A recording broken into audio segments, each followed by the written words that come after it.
Federation cup 2024-25 টানা দ্বিতীয় federation কাপের শিরোপা বসুন্ধরা কিংসের। 2018 সাল থেকে আসরটিতে অংশ নিচ্ছে দলটি। 7 আসরের মধ্যে 4 বারই চ্যাম্পিয়ন বসুন্ধরা। আবাহনীর বিপক্ষে হওয়া এই ফাইনালে বেশ বড় চ্যালেঞ্জেই ছিল চ্যাম্পিয়নদের সামনে, কারণ তাদের ছিল 10 জনের দল। 15 মিনিট ঠেকিয়ে রাখতে হবে আবাহনীকে।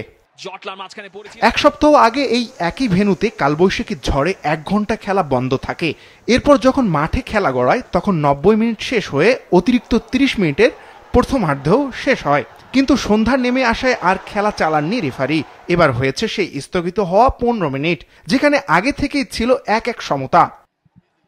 শুরুতেই হলুদ কার্ড দেখেন আবাহনীর ফরওয়ার্ড সুমন রেজা। এতে এক ম্যাচে 15টি হলুদ কার্ড ও একটি লাল কার্ড দেখে দুই দল, যা একটি রেকর্ড। 10 জনের বসুন্ধরার বিপক্ষে 15 মিনিটে আবাহনী নিতে পেরেছে মাত্র 2টি শট, একটিও লক্ষ্যে ছিল না। ম্যাচ গড়ায় টাইব্রেকারে, যেখানে বসুন্ধরার হয়ে প্রথম 2টি শটে গোল করেন জোনাথন ও মোরসালিন। আবাহনীর প্রথম শটে অগাস্ত গোল করলেও দারুণভাবে এমেকার শট ঠেকিয়ে দেন বসুন্ধরার গোলকিপার মেহেদী হাসান শ্রাবণ। এরপর আর্জেন্টিন তারকা এমিলিয়ানো মার্টিনেজের মতো উদযাপন এই গোলকিপারের। এই মিসেই কপাল পড়ে আবাহনীর। 5 শটের 5টি গোল রূপান্তরিত করে শিরোপা জয়ের উল্লাসে ভাসে বসুন্ধরা। আমাদের টার্গেট ছিল আমরা যেন 15 মিনিটে ম্যাচে না হেরে যাই। আমরা সুযোগ পেয়েছিলাম কিন্তু 2-1টা। তো দেখেন আফটার 15 মিনিট ট্রাইব্রেকারে গড়ায়, সেখানে আমরা উইন করি।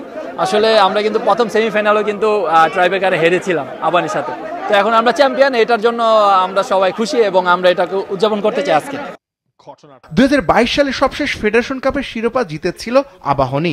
এরপর 2 বার ফাইনাল খেললেও ট্রফি উঁচিয়ে ধরতে পারেনি তারা। 2023-এ মোহামেডানের কাছে টাইব্রেকারে হার, আর এবার পরাজয় বসুন্ধরার বিপক্ষে। অন্যদিকে চ্যালেঞ্জ কাপ জয় দিয়ে মৌসুম শুরু করা বসুন্ধরা এবার জিতে নিল federation cup. Bangladesh premier league অনেকটা পিছিয়ে থাকায় হয়তো এটি হয়ে থাকবে এই মৌসুমে বসুন্ধরার সবচেয়ে বড় ট্রফি।